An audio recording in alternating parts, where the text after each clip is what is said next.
Okay, so part one,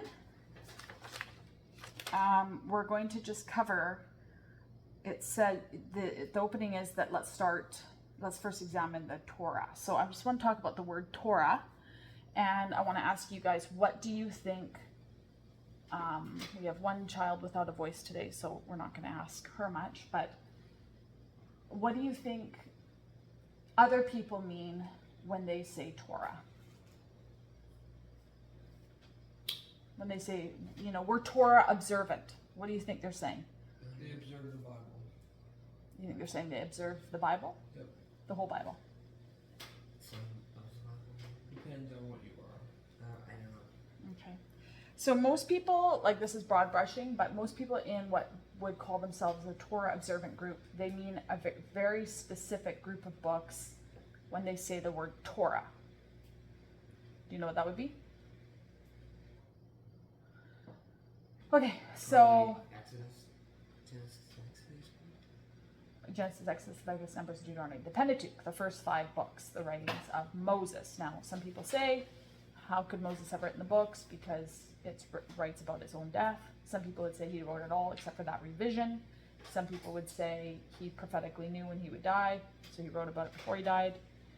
So anyways, that's a whole nother topic. But I just wanted to, I had you, Oswald, look up John 10:34, so if you could read that loud, that would be great. Jesus answered them, "Is it not written in your law? I have said you are gods."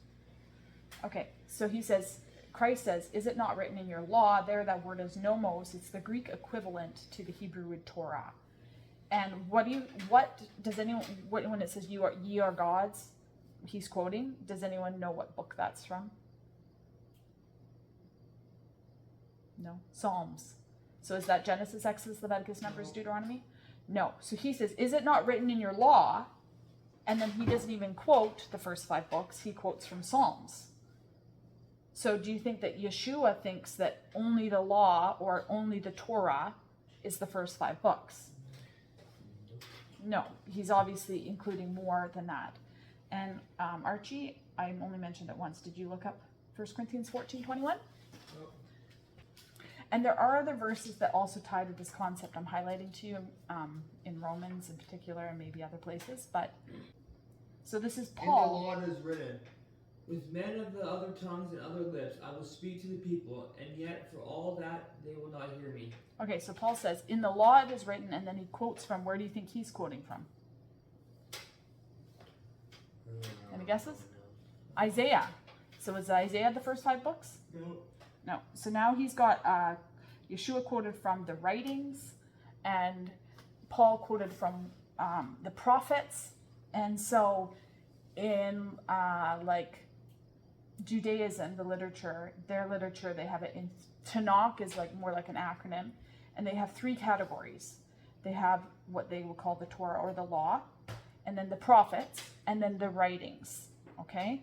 And so now you've got a quote referring to the prophets, and you've got a quote referring to the writings as Torah or nomos or law. Okay, so that, if you look up the word Torah, it simply means instructions. So when you say, if you're truly Torah observant, you would be following the dictates of all of Scripture. Now, a lot of people in the Torah community would say that they are following all the dictates of all of Scripture, but there's a different way of doing this. You can go Torah, the first 5 books are the foundation. They're the foundation. And so we take the first 5 books and we put on the first 5 books, we call it the Torah, even though that's not limited to that. We're going to put on those glasses, that lens, and everything has to filter through those books. And if anything doesn't agree with the straight application of those, there could be like altercations or different applications or changing applications to those, because we're going to build on those like concrete. Okay, now let's look up what the foundation we are to build on is. Okay, Archie, you can look up Ephesians 2:20. Okay, go ahead. Having been built on the foundation of the apostles and prophets, Jesus Christ himself being the chief cornerstone. So what do we build on? Jesus Christ. Jesus Christ is the cornerstone. So when you lay a foundation, you first start with what in theology would be called Christology, or who Christ is. That's the cornerstone. You have to square it or the whole building will be off. Okay, so you have to make sure that's perfectly square. Who he is, what he did. Okay, and then what's the foundation that we're building off of that cornerstone? It's the apostles and the prophets. So not the first 5 books, the apostles and the prophets. So the lens we put on is the apostles and prophets. So that's how we can understand, because that's why it says they saw in a glass dimly and fuller, right? Or it says that the prophets didn't know the time or the manner of the things which they spoke, because they had a limited vision. But the saying is hindsight's 20/20. So as knowledge increased, our understanding increased. Okay, and the application, it doesn't mean those things it doesn't mean let's throw them over our left shoulder, which a lot of churchianity has done, like they become kind of Bible illiterate. But it does mean that we have to understand how to apply them, okay? So now there's 2 different ways of also having this lens. Some people view that when it comes to the New Testament, that they'll say we're in the New Covenant, so we're not in the Old Covenant. So nothing in the Old Covenant applies unless the New Testament, this is going to be a question, unless the New Testament says so. Okay, the other perspective is everything in the Old Covenant applies unless the New Covenant says otherwise. I'm going to repeat that again, and I'm going to ask you guys it's or B. Okay, you think the second. Okay, I'll repeat it, Oswald, for you to think. Okay, you're going to go with that. Okay, so it means that everything applies unless the New Testament says so. Can you give me some proofs, Archie, why you know that's the case? Well, it's the newer stuff that Jesus said, and Jesus. Did he come to abolish the old? No. He said, "Don't think I came to abolish." To So he fulfilled it. So he gave it its truest meaning or its fullest meaning. That means he didn't throw it out. you wouldn't even need the Old Testament, and you could find the same rules too. Okay, so you think you could just do it with the New Testament because that was choice A. And you need them both. You need them both. They flex off each other. Okay, so here's for example. Did you know in the Brit, in the New Covenant, in the New Testament, it never says you can't blaspheme the name of God.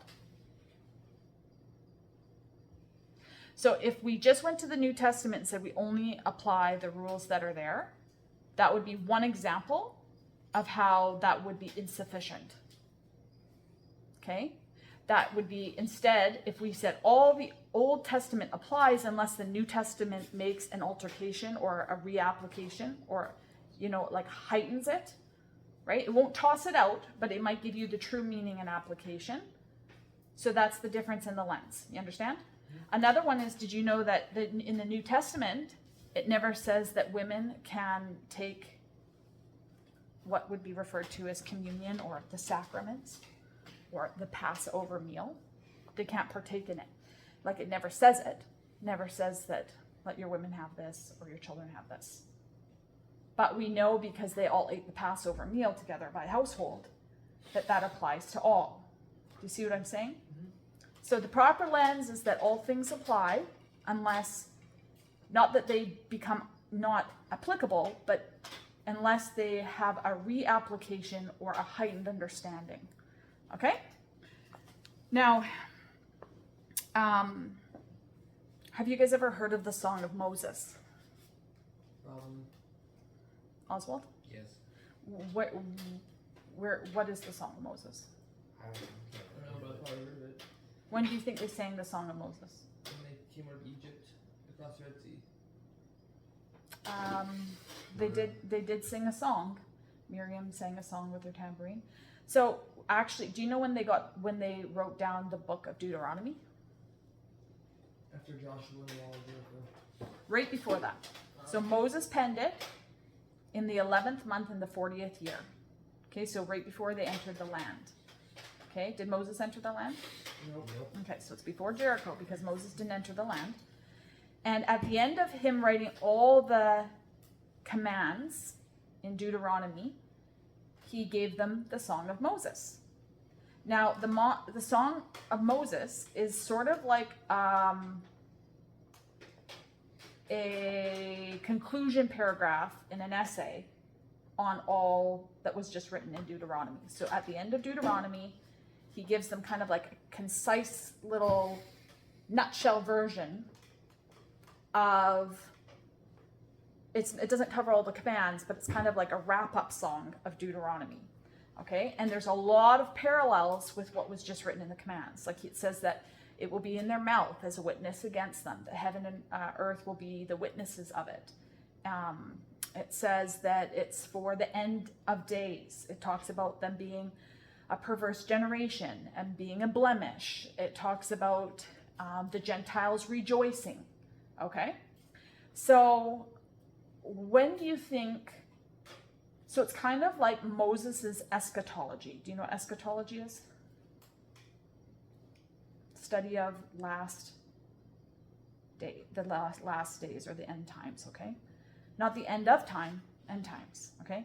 So when do you think that Song of Moses and all those little parallels I just drew, when do you think that those would apply?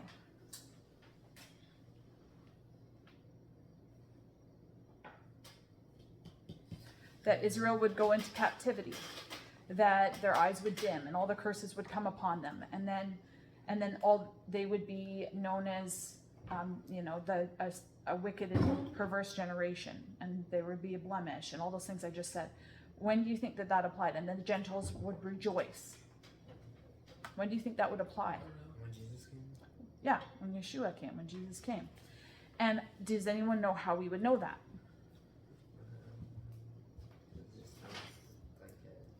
What are the glasses that we put on?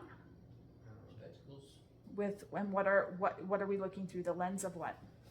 Christ, apostles, and prophets. Okay, so the prophets, they echo those things. And stories. The new heavens and the new earth. They echo the judgments. They echo the Gentiles coming in, then become them that were not a people becoming a people, and all these things. And Paul keeps pulling out verses from the Song of Moses and from the prophets, and he applies them. You can go read them, especially in Romans 10. There's several of them, but they're all throughout Romans and other places too,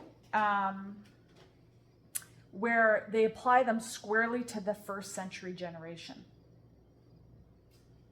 You understand? Mm-hmm. Now, I'm not going to get into a huge eschatology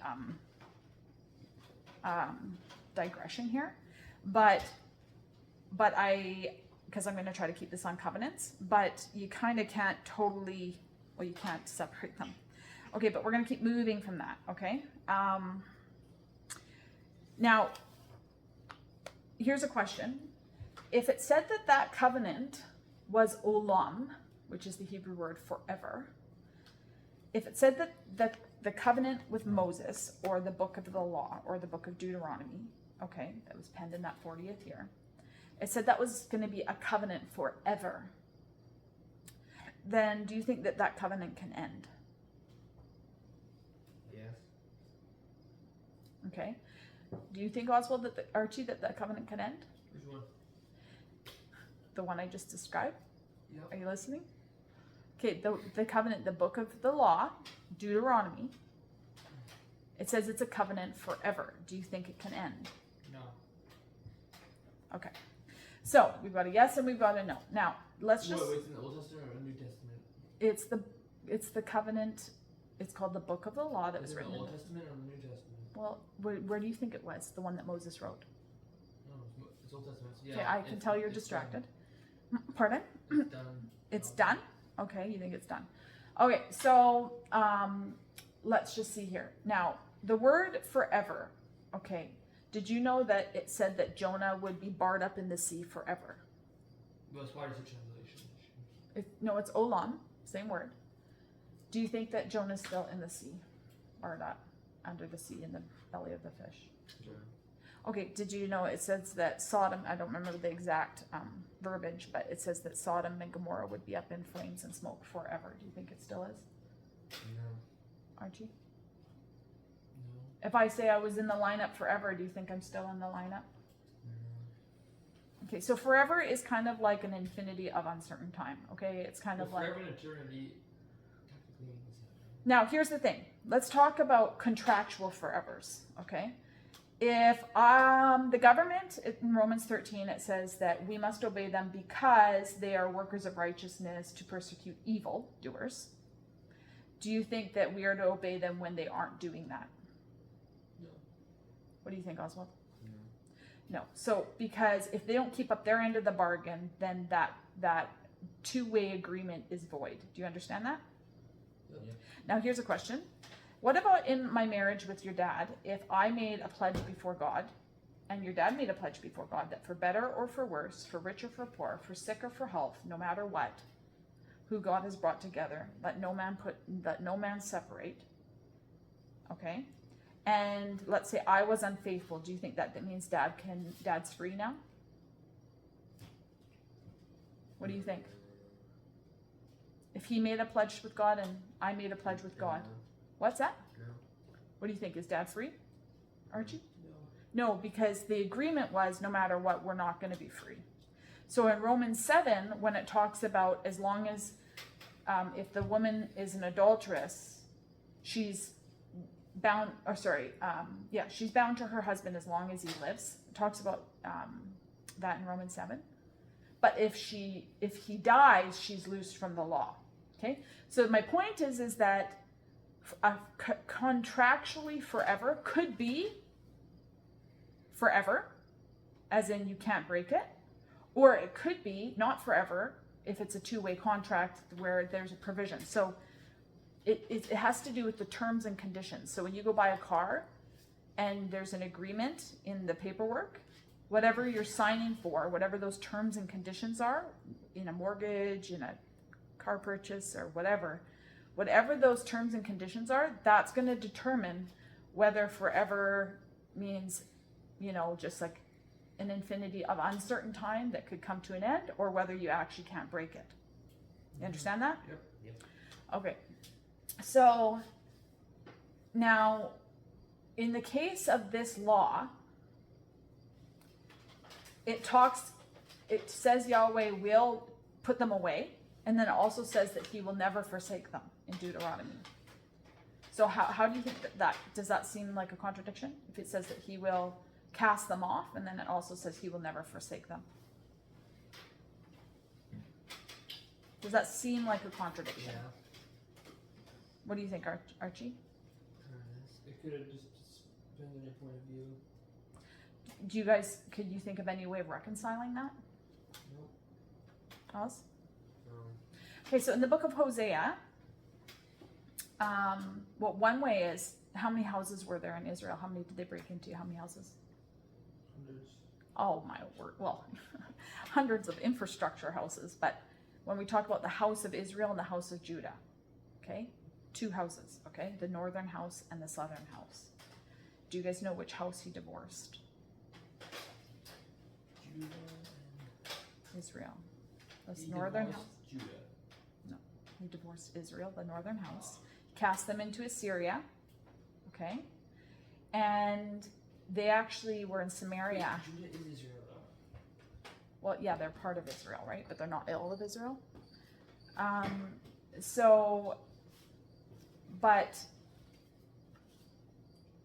when Christ came from that lineage of which house? Do you know what tribe he was from? David, which is Judah. So there had to remain a king on the throne of David, he's the fulfillment of. He's also is Israel. You can see that when it's out of Egypt, I have called my son. Christ is that Israel. And, okay, so the northern house became the Samaritans. They went into Samaria. They got mixed with 5 other nations, and they were kind of considered like half-breeds. Okay, so when he says, I only came for the lost sheep of the house of Israel, and he went up to Samaria, like the woman at the well and stuff like that. And she says, our father Jacob, the woman at the well, and she's a Samaritan. That kind of ties those things together. Okay, so, and you know that they were there because James and Peter write to the dispersion and the 12 tribes. Okay, they were there in the 1st century. Now, when it says the gospel would go first to Jerusalem, then Judea, and then Samaria, and then the ends of the earth, or the nations. Okay, you got that all through Acts, because it first went to Acts 2, Jerusalem. I think Acts 4 is Judea, and then Samaria is like Acts 6 or 8 or something. And then Cornelius was the Gentile, the nations. Okay, so you have this kind of unrolling, this progression. Okay, and that's what makes sense of why Paul said it had gone out to all the world, and he had preached to every creature under heaven, or whatever, in that region. Okay, now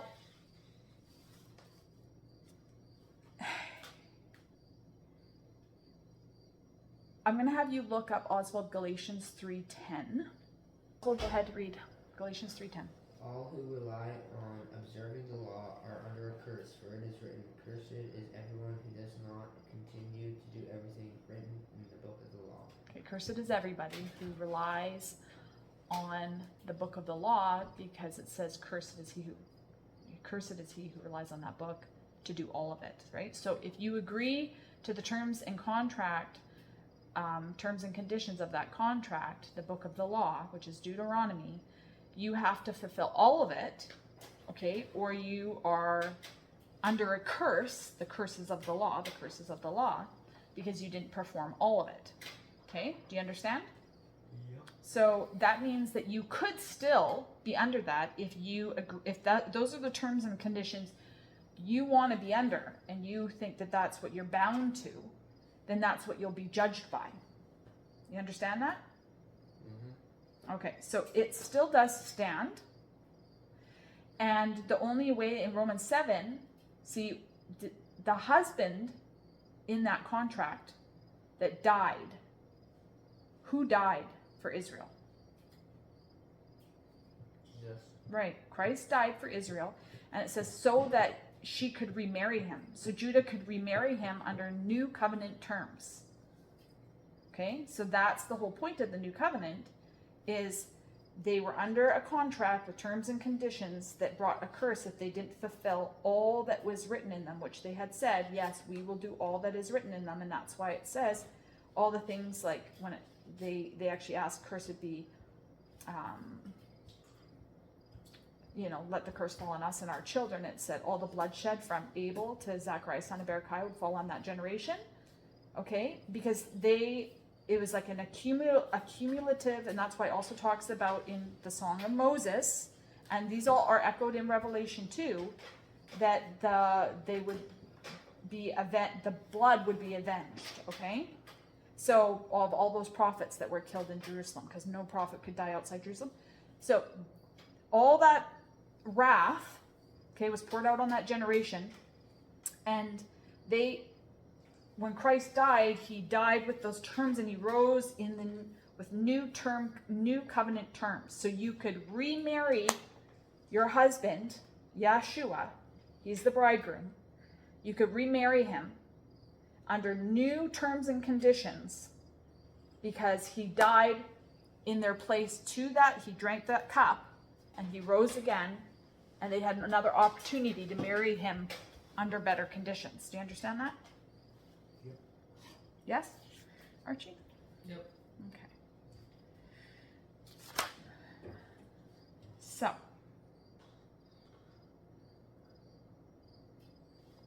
I might have some wrap-up verses to read here, because there's a lot of verses here.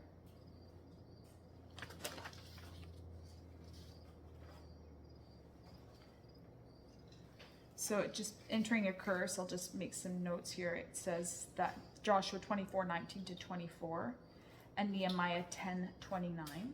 Okay, those were some notes from that. All right. Now, do you guys think that they could have obeyed and stayed in Canaan indefinitely forever? What do you think, Archie?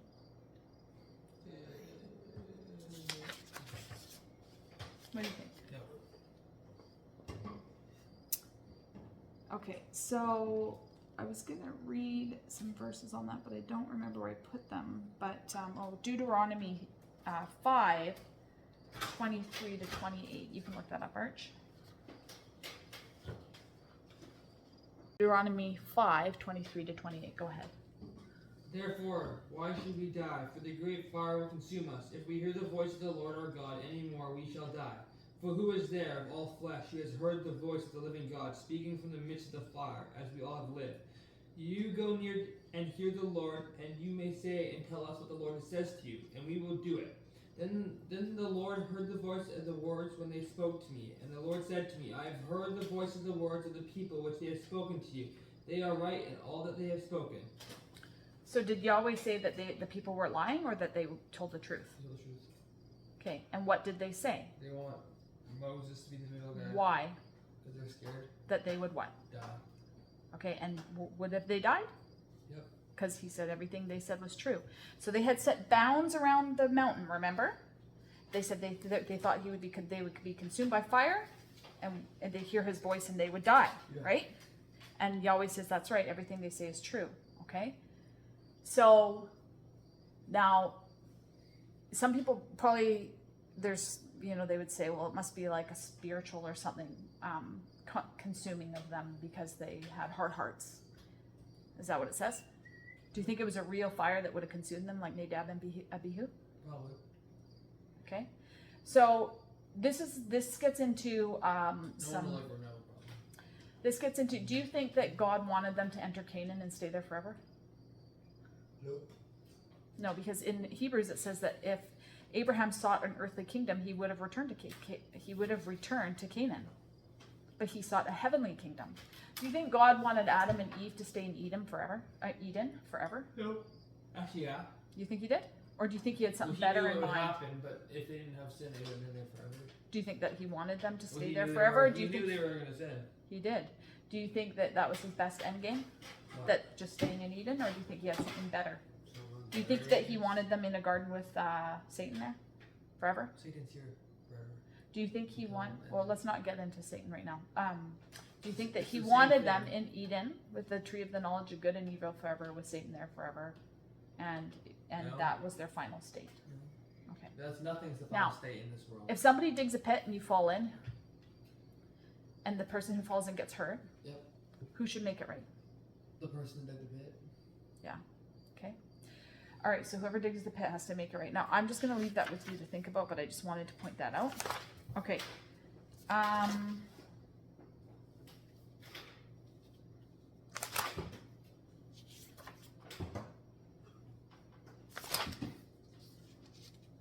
Now there's lots of covenants from Adam, Noah, Abraham, Sinai, and one I want to get into particularly before we break down all of